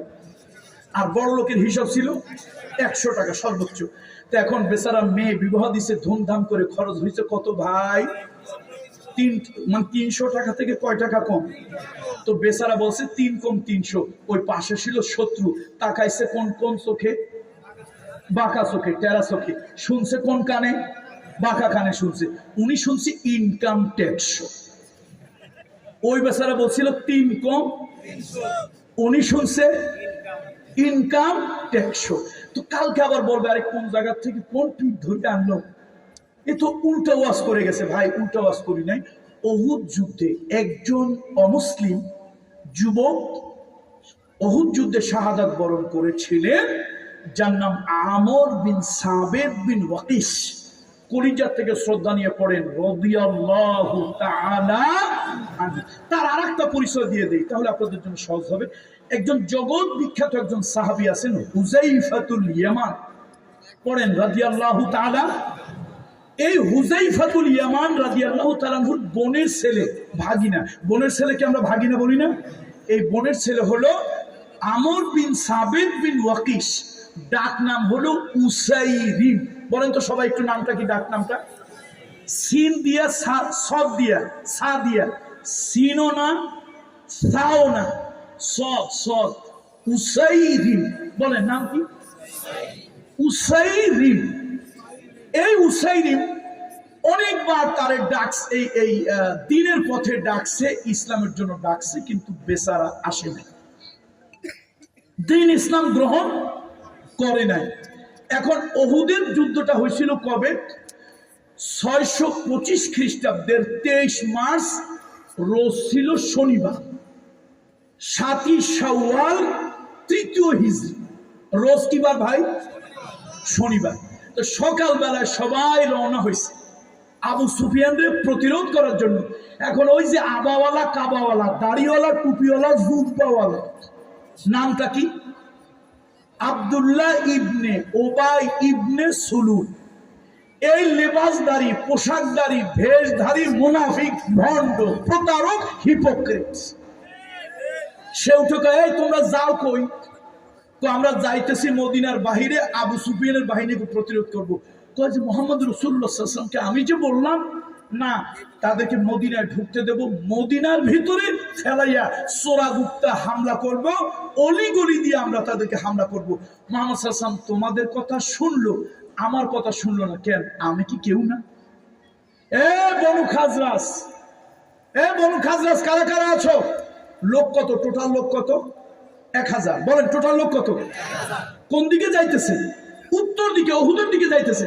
এ বনু খাজরাজ, মুহাম্মদ রাসূলুল্লাহ এদের কথা শুনলো, আমার কথা শুনলো না, আমি কি কেউ না? আমার কি দাম নাই? এই আমি এই যুদ্ধে যাব না। এক এক করে 300 লোক তার পিছনে ভেগে চলে আসলো। কয়শো? যদি আমার বাবা, আব্বা হুজুর, দাদা হুজুরের বানানো ইতিহাস হয়, জিব্বাটা ধরিয়ে টান দিয়ে ছিঁড়ে ফেলো, কেটে ফেলো, কোনো প্রতিবাদ নাই। বাবা হুজুর, দাদা হুজুরের ইতিহাসটা ইতিহাস, ইতিহাস লেখা ইতিহাস, স্বর্ণোজ্জ্বল ইতিহাস, কেউ পাল্টাতে পারবে না। আব্দুল্লাহ ইবনে উবাই ইবনে সুলুল কয়শো লোক নিয়ে ভেগে গেল? 300 লোক নিয়ে চলে গেল। রাসূলুল্লাহর সাথে লোক লইল কত? একজন সাহাবী। এই 700-এর ভিতরে তিনি হলো বনু সালামার।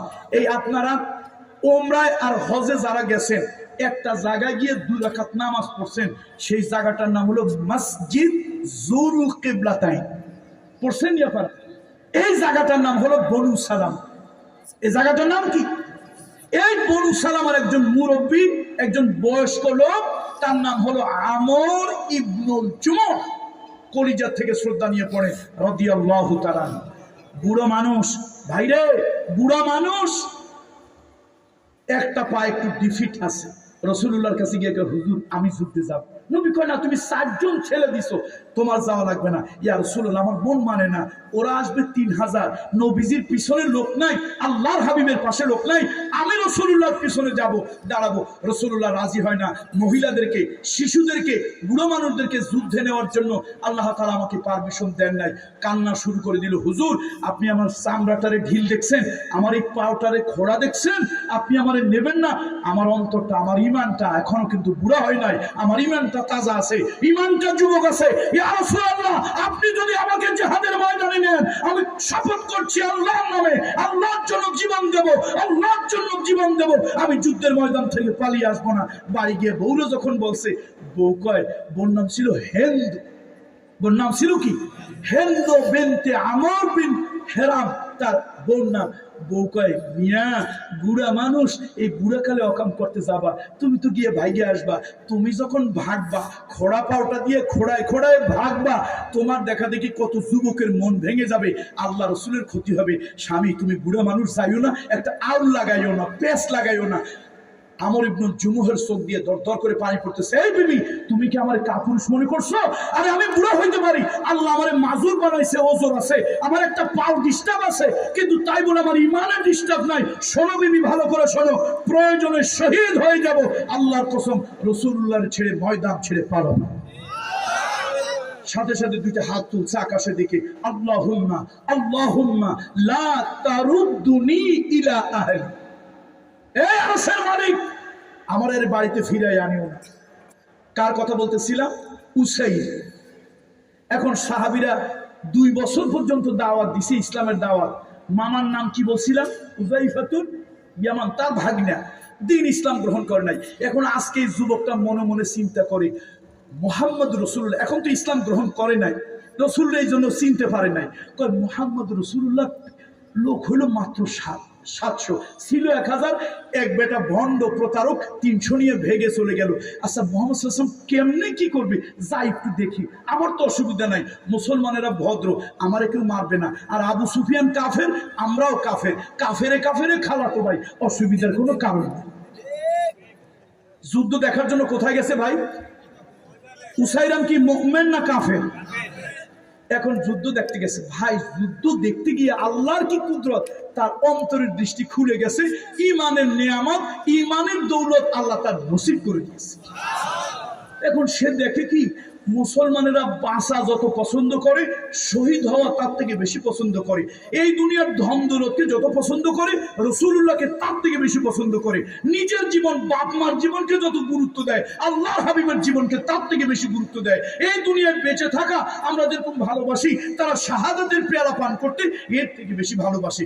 এখন উসাইরাম নিজের কয়, উসাইরাম এই ধর্মটা তুমি গ্রহণ করলেন, মুহাম্মদ রাসূলুল্লাহ এই সময় তুমি তার পাশে থাকলে না, উনি তো ইসলাম তো দুনিয়ার কোনো সাধারণ দলের নাম না, মুহাম্মদ সাল্লাল্লাহু আলাইহি ওয়াসাল্লাম তো দুনিয়ার সাধারণ কোনো নেতার নাম না। এই উসাইরাম, তোমার সিদ্ধান্ত নেওয়া দরকার, কি করবে? উসাইরাম নিজের থেকে নিজে বলে উঠলো, আমি মুসলমান হব, রাসূলুল্লাহর পাশে গিয়ে দাঁড়াবো। বাড়ি চলে গেছে। ইসলামকে এখনো আনছে না? আনে নাই। বাড়ি গেছে, বাড়ি গিয়ে যুদ্ধের পোশাক পরছে, ঢাল তরবারি নিছে। এখন আল্লাহর কয়, আল্লাহ আমি যে ইসলাম গ্রহণ করলাম না, এখন আমি যদি আনুষ্ঠানিক ইসলাম গ্রহণ করতে যাই, এই যুদ্ধের দুঃসময় থাকবে না থাকবে না? হয় মুসলমানরা কি হবে, বিজয়ী হবে, না হলে মুসলমানরা পরাজিত হয়ে মৃত্যুবরণ করে, শাহাদাত বরণ করে মাঠ ছেড়ে দেবে। কিন্তু আমার তো এই দুঃসময় দাঁড়ানো হইল না। এখন সে কি করলো, আকাশের দিকে তাকায় আল্লাহকে, আল্লাহ আপনি যে এক, আপনার ওয়াহাদানিয়াত, আপনার উলুহিয়াত, আপনার রুবুবিয়াত আমি গোলাম স্বীকার করে নিলাম, মুহাম্মদ সাল্লাল্লাহু আলাইহি ওয়াসাল্লাম আপনার নবী, এটাও আমি মেনে নিলাম। ও মাবুদ, কালেমাতুত তাইয়্যিবা, কালেমাতুশ শাহাদাত যা আছে আমি গ্রহণ করলাম। আমি তো আনুষ্ঠানিক ইসলাম কবুল করতে পারলাম না। সুসময় বন্ধু বটে অনেকেই হয়, অসময় হায় হায় কেউ কারো নয়। আমি মুহাম্মদ রাসূলুল্লাহর দুঃসময়ে তার বন্ধু হয়ে পাশে দাঁড়াতে চাই।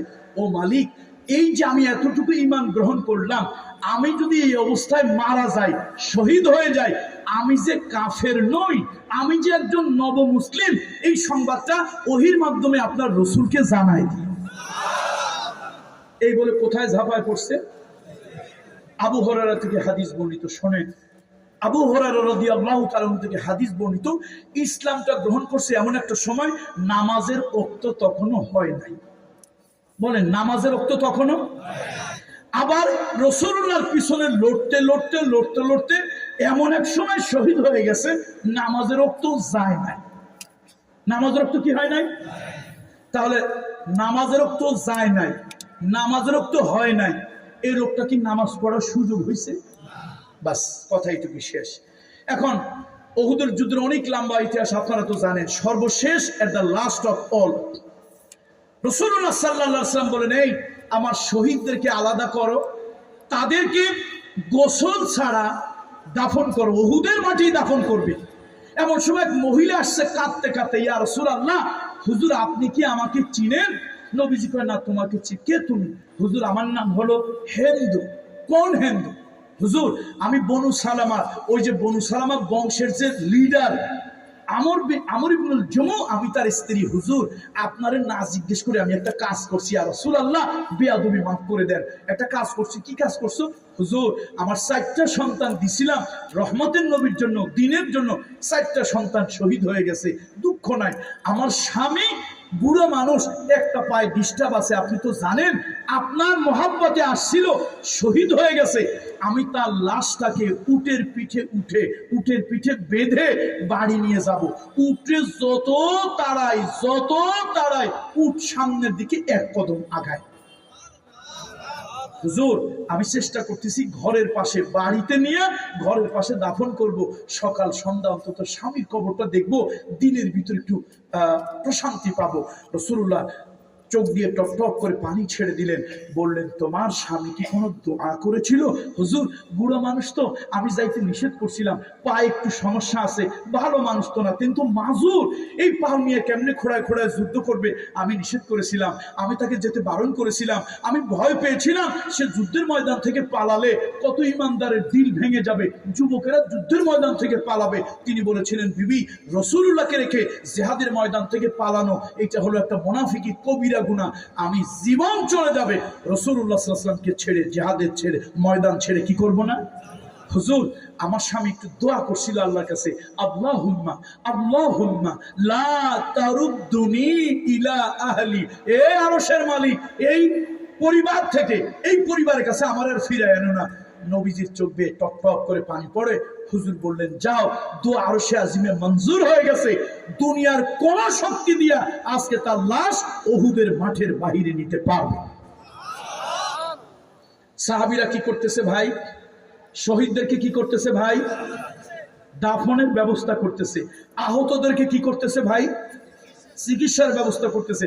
হঠাৎ সাহাবীর একটা চিৎকার মারল, এই একটা কাফের যুবকের লাশ মুসলমানদের ভিতরে। নাম কি তার?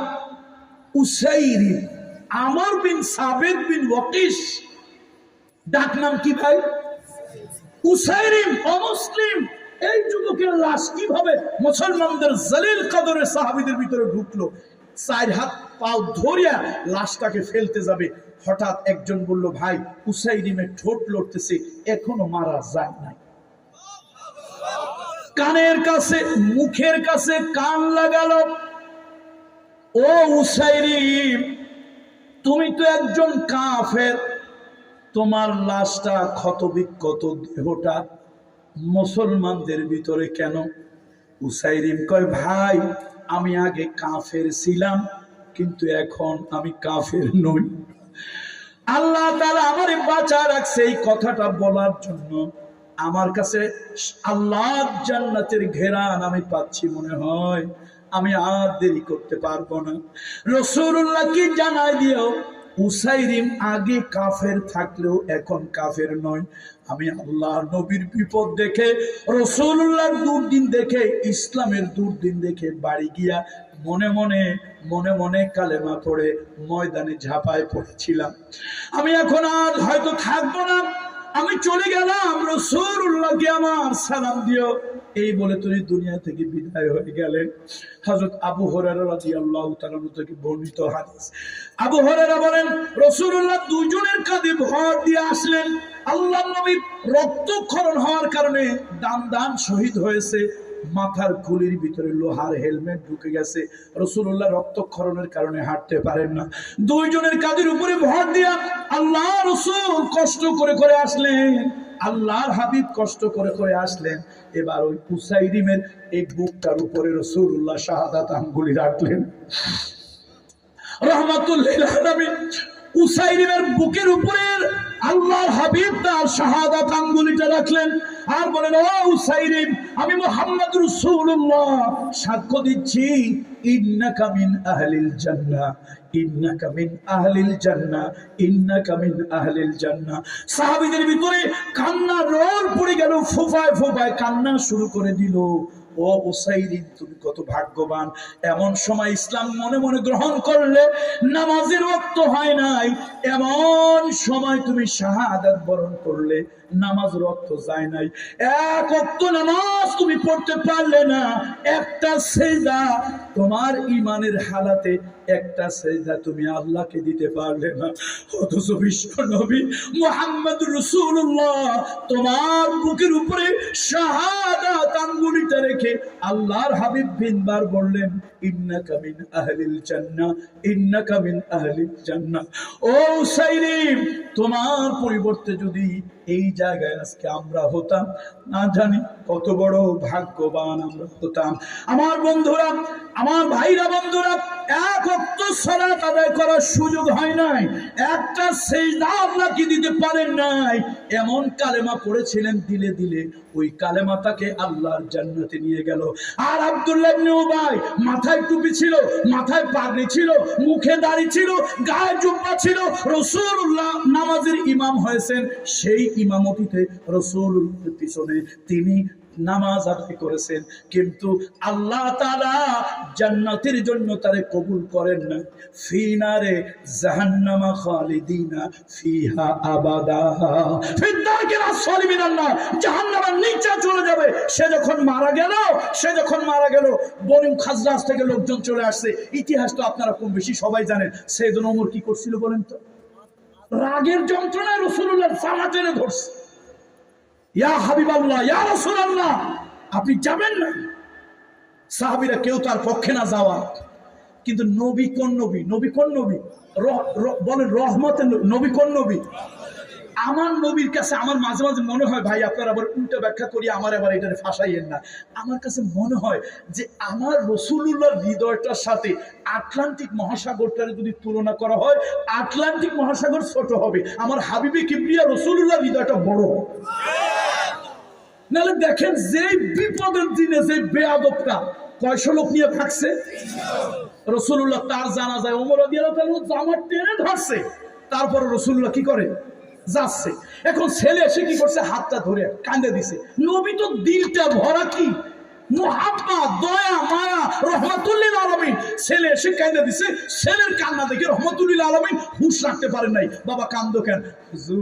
হুজুর আপনার একটা জামা যদি দিতেন, আমার আব্বারে কাফনের কাপড় পরাই দিতাম। রহমতের নবী জামা একটা আনাইছে, গোসল করাইয়া রহমতের নবীর জামা কারে পরাইছে? আর কথা কয় না, ওই মুনাফিকটারে পড়াইছে, মুনাফিকটারে, ওই কাঠটা মুনাফিক পড়াইছে। এখন ছেলে চালাকি করে কয় কি, বনু খাজরা দশে হুজুর একটু কবরে নামলে ভালো হয়। রহমতের নবী তো সাত পা চিন্তা করে নাই, আগে পাশে অত চিন্তা করে নাই। যার কলিজাটা প্রশান্ত মহাসাগর থেকে হৃদয়টা বড়, যার হৃদয়টা আকাশের শূন্যতার থেকে বড়, তিনি কি আপনার আমার মতো অত ছোট চিন্তা করে? নেমে গেছে কবরে নামছে, লাশ রাখছে। এখন একটু চালাকিও করছে। কি করছে ভাই? কথা কয় না, কি করছে ভাই? একটু চালাকি। বলে হুজুর কেমন চালাকি? এই চালাকি গুনার চালাকি না, দোষের চালাকি না। রহমতের নবী তো একটু রহমতের চালাকি করছে। উঠবে, ওঠার সময় একটু পিঠ দিয়ে একটু ডলা দিছে। উদ্দেশ্য হলো হাবিবে কিবরিয়ার একটু ঘাম অথবা এই জেসেম মোবারকের ছোঁয়া কিসে লাগুক? কবরের মাটিতে লাগুক। আরশে আজিম থেকে তো সব দেখতেছে। কে দেখতেছে? ওয়া হুয়া আলা কুল্লি শাইইন শাহীদ, ওয়া হুয়া আলা কুল্লি শাইইন শাহীদ। আরশের মালিক সব দেখতেছে। আমার রহমতের নবী করে কি?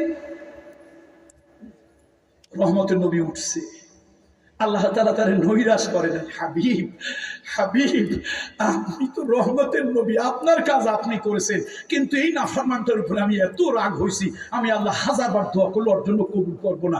ওর জন্য আমি নির্ধারণ করে দিয়েছি, গুনাহগার ইমানদাররা থাকবে জাহান্নামের উপরে, গুনাহ শাস্তি পেয়ে জান্নাতে চলে আসবে। অমুসলিমেরা কাফেররা থাকবে আল্লাহকে অস্বীকারী, স্রষ্টা সৃষ্টিকর্তা অস্বীকারী, ওরা থাকবে মাঝখানে। আর এই মুসলমান নামধারী, লেবাসধারী, পোশাকধারী, ভেষধারী এই ভণ্ড প্রতারক মুনাফিকগুলি থাকবে ফিদ্দারকিল আসফালি মিনান নার, জাহান্নামের নিচে। বন্ধুরা আমার, এক কালেমা মনের ভিতরে ছিল, সেই কালেমা উসাইরিমকে আল্লাহ জান্নাতে পৌঁছাই দিল। আর কালেমা আব্দুল্লাহ ইবনে উবাই পড়ে রাসূলুল্লাহর ইমামতিতে নামাজ পড়েছে, আবা কাবা জুব্বা পাগড়ি ছিল, কিন্তু তার জন্য আল্লাহর জান্নাত হারাম হয়ে গেছে। এক কালেমায় 1966 সাল 29 আগস্ট জগৎ বিখ্যাত মুফাসসির সৈয়দ কুতুব শহীদ, তাকে যখন একটা মিথ্যা নাটক তৈরি করা হয়েছিল, বিচার নামের একটা ট্রাইব্যুনাল। দেখেন না, নাটক শুধু টেলিভিশনে হয় না, নাটক শুধু মঞ্চে হয় না, কিছু বিচারালয়ে নাটক হয়। 1966 সালের 29 আগস্ট এরকম একটা নাটক তৈরি করা হলো, বিচার নামক একটা নাটক।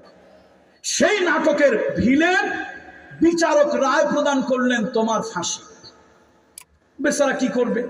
বেচারা করার তো কিছু নাই, ফাঁসি মেনেই নিতে হবে। হাজারো শাউটিং করলে তো কোনো কাজ হবে না। 29 আগস্ট রাতের বেলায় আসছে হলো ওই জেলখানার ইমাম সাহেব। কে আসছে ভাই? আয়সা সালাম দিছে, সালামু আলাইকুম। ওয়া আলাইকুম আসসালাম। মানে আনতা, তুমি কে? কই যে আমি এখানকার ইমাম। কি জন্য আসছো? কয় আজকে তো আপনার ফাঁসি, ফাঁসির আগে আমার কাজ হলো একটু তওবা পড়াই, কালেমা পড়াই। ফাঁসির আগে কি পড়াই? তো আরে ভাইরে, তুমি আমার তওবা পড়াবা, আমি তো চোর ডাকাত বেনামাজি না। তুমি আমার তওবা পড়বা, আমি তো আমারটাই পড়তে পারি, তো কালেমা পড়ো। তো কি কালেমা পড়ো? আজীব ব্যাপার তো। আচ্ছা বলো তো দেখি, কালেমাটা বলো, লা ইলাহা ইল্লাল্লাহু মুহাম্মাদুর রাসূলুল্লাহ। আজীব ব্যাপার, আর এই কালেমা তো আমিও দাওয়াত দেই। তো তোমার কাজ কি? কয় যে আমারে সরকার রাখছে, বেতন দেয়, ভাতা দেয়, প্রমোশন হয়, আবার আবাসন, বাচ্চা কাচ্চা নিয়ে থাকার একটা আবাসনের ব্যবস্থাও আছে। যাদের ফাঁসি হয়, ফাঁসির আগে আমি তাদেরকে তওবা পড়াই, কালেমা পড়াই। সৈয়দ কুতুব শহীদ বলতেছে, কি আজীব, কি আজীব! তোমার কালেমায় তোমার বেতন দেয়, ভাতা দেয়, আবাসন দেয়, প্রমোশন দেয়, আর আমায় কালেমার এক বৈপ্লবিক লেখা লিখলাম, সেই কালেমায় আমার বিরুদ্ধে বিচার মঞ্চায়ন হয়ে একটা নাটক হয়ে সেই নাটকের রায় হলো, একটু পরে আমার ফাঁসি। কি আজীব ব্যাপার! তাহলে এক কালেমায় রুটি রুজি, আর এক কালেমায় কি? এক কালেমায় মুক্ত স্বাধীন, আর এক দাস দাসী। বন্ধুরা আমার, সাইয়েদনা আবু বকর সিদ্দিক এই কালেমা গ্রহণ করার কারণে ব্যবসায়ীভাবে ক্ষতিগ্রস্ত হয়েছিলেন। জগৎ বিখ্যাত ব্যবসায়ী, শুধু ব্যবসায়ী না, মার্চেন্ট ব্যবসায়ী। আজকের যুগের হিসাব করলে ভিআইপি সিআইপি ব্যবসায়ী ওসমান জিন্নুরাইন এই কালেমার কারণে ব্যবসা ব্যাহত হয়েছিল। বন্ধুরা আমার, এই কালেমার কারণে আবিসিনিয়ায় পালায় থাকতে হয়েছিল। এই কালেমার কারণে সুমাইয়াকে দুই টুকরা করে দেওয়া হয়েছিল। এই কালেমার কারণে ঘর ছাড়া, বাড়ি ছাড়া হয়ে আপনার খোলা আকাশের নিচে থাকতে হয়েছিল। যারা ছিল সম্পদের মালিক, মদিনায় গিয়ে তারা নিঃস্ব, কপোতক্ষহীন হয়ে গিয়েছিল এই কালেমার কারণে। এই কালেমায় কাউকে রুজি রুটি দেয়, আবার এই কালেমা কাউকে সব হারিয়ে নিঃস্ব, সর্বশান্ত করে দেয়। তবে আল্লাহ তার একটা কথা বলেছেন, কদ আফলাহাল মুমিন।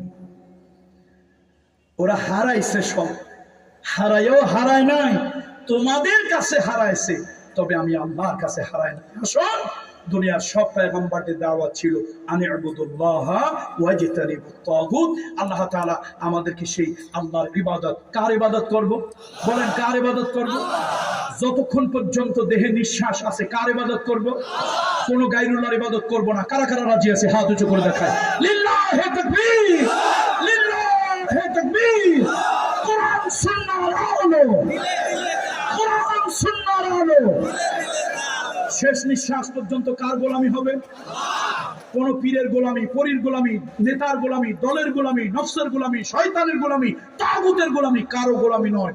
গোলামি হবে কার? ইবাদত হবে কার? বন্দেগী হবে কার? আর কোন জিনিসকে বর্জন করব? তাগুত। ওয়াজতানিবুত তাগুত। আল্লাহ তাআলা আমাদের সকলকে পালন করার তৌফিক দান করুন। এই মাহফিলটা আল্লাহ কবুল করুন। আমার ভাই আবুল কাসেম ভাই খুব মহব্বত করেন, আল্লাহর বান্দা দাওয়াত দিয়েছেন, আমি সেই কারণে